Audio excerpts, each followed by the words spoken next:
കുറഞ്ഞിട്ടുണ്ട്.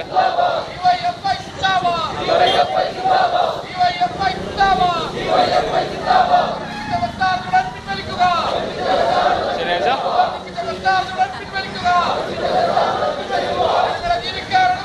നാളെ വേവിക്കുന്നില്ല.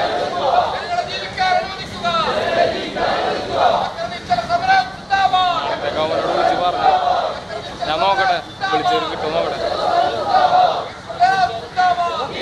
ഇവിടെ ജാഥയല്ല